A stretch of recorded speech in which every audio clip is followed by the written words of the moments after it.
ఆ కుర్చీని మడత పెట్టి అనే సాంగ్ తెలుగు రాష్ట్రాల్లో ఎంత పాపులరో ప్రత్యేకంగా చెప్పాల్సిన పని లేదు. అది సినిమా సాంగే అయినా ఇప్పుడు అక్కడ పొలిటికల్గా కూడా పాపులర్ అవుతుంది. ఆ ఒక్క కుర్చీ ఇప్పుడు ఆ మేయర్ కుర్చీ కిందకే ఎత్తిపెట్టేసింది. ఆ కుర్చీని మడత పెట్టాల్సిన పరిస్థితి అక్కడ ఎందుకు తలెత్తింది? అసలు అక్కడ కుర్చీ గోల ఎందుకంత సీరియస్ అయింది? ఇంతకీ అధికార పార్టీ ఎవరు కుర్చీకి మడత పెడుతోంది? Let's watch the story.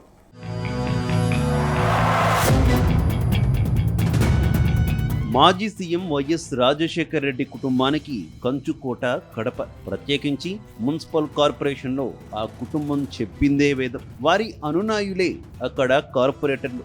ఇప్పటి వరకు 3 సార్లు అక్కడ ఎన్నికలు జరిగితే వైఎస్ కుటుంబ సభ్యులు చెప్పిన వారే మేయర్లయ్యారు. అందులో 2 పర్యాయాలుగా కొనసాగుతున్నారు కొత్త మధ్య సురేష్ బాబు. కానీ 25 ఏళ్ల తర్వాత గత అసెంబ్లీ ఎన్నికల్లో తొలిసారి కడప ఎమ్మెల్యేగా టీడీపీ అభ్యర్థి మాధవిరెడ్డి విజయం సాధించారు. మొదటిసారి ఎమ్మెల్యేగా గెలిచిన రెడ్డప్ప గారి మాధవిరెడ్డి ఎక్స్ అఫీషియల్ సభ్యురాలు హోదాలో మున్సిపల్ కార్పొరేషన్ సమావేశాలకు హాజరవుతున్నారు. ఫస్ట్ మీటింగ్లోనే ఆల్ ఈజ్ వెల్ అనుకున్నారు. కానీ రెండవ మీటింగ్లో రేగిన వివాదం తర్వాత రాజకీయ ప్రకంపనలకు దారితీసింది.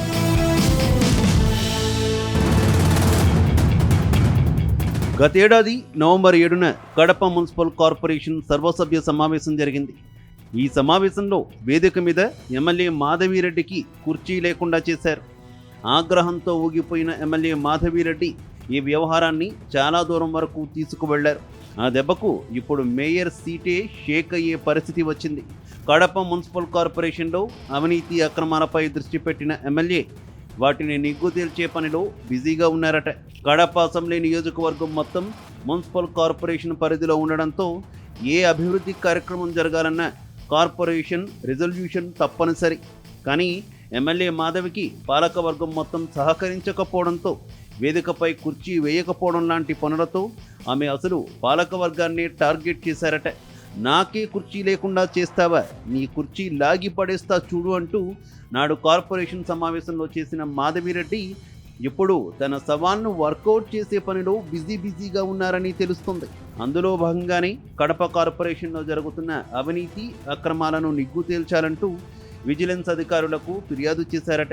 దాంతో రంగంలోకి దిగిన విజిలెన్స్ అధికారులు అందులో మేయర్ సురేష్ బాబు కుటుంబ సభ్యులు కాంట్రాక్టర్ల అవతారం ఎత్తినట్టు గుర్తించినట్టు తెలిసింది.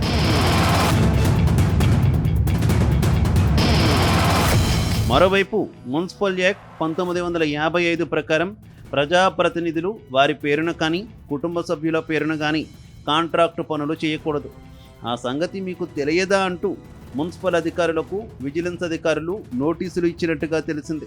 ఆ మేరకు మున్సిపల్ అధికారులు ఆగమేఘాలపై మేయర్ సురేష్ బాబుకు నోటీసులు ఇచ్చినట్టు సమాచారం.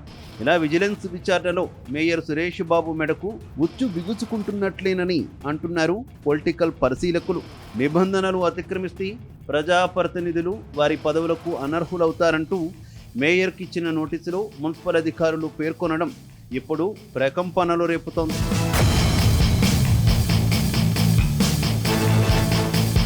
మొత్తం మీద మేయర్ సురేష్ బాబుపై తగిన ఆధారాలతో సమాధానం ఇవ్వాలని కమిషనర్ కోరినట్టు తెలిసింది. ఒకవేళ మేయర్ సంతృప్తికరమైన సమాధానం ఇవ్వని పక్షంలో సురేష్ బాబు మీద అనర్హత వేటుపడే ప్రమాదం ఉందన్న ప్రచారం జరుగుతుంది. మొత్తంగా మున్సిపల్ సమావేశంలో ఎమ్మెల్యేకి కుర్చీ వేయనందుకు ఏకంగా మేయర్ కుర్చీని మడతెత్తాల్సిన పరిస్థితి వచ్చిందంటూ కడపలో తెగ సెటైర్స్ పడుతున్నాయి. ఈ మ్యాటర్ ఇంకా ఎన్ని మలుపులు తిరుగుతుందో అని అన్ని పార్టీల లీడర్లు ఇప్పుడు తెగ ఆసక్తిగా గమనిస్తున్నారు.